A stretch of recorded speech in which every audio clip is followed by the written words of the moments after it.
বন্ধুরা, আজকে হচ্ছে সানডে আর আজকে সানডে লাঞ্চের ধামাকা হচ্ছে চিকেন কষা। দেখো আমি আজকে লাল লাল ঝাল ঝাল চিকেন কষা রান্না করছি। পুরো চিকেনটা দেখো কষানো হয়ে গেছে, কি সুন্দর না কালারটা এসছে, আর তেলটাও ছেড়ে দিয়েছে। আমি এখন আলুগুলো দিয়ে একটু নাড়বো,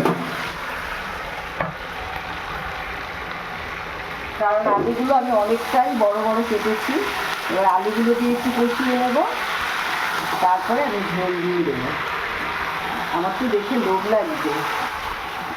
তোমাদের কার কার চিকেন কষা ভালো লাগে নিশ্চয়ই কমেন্টে লিখে কিন্তু। দেখো কি ভালো লাগছে কালারটা, আর লেগ পিসটা তো তাকিয়ে আছে। লাল লাল ঝাল ঝাল চিকেন কষা।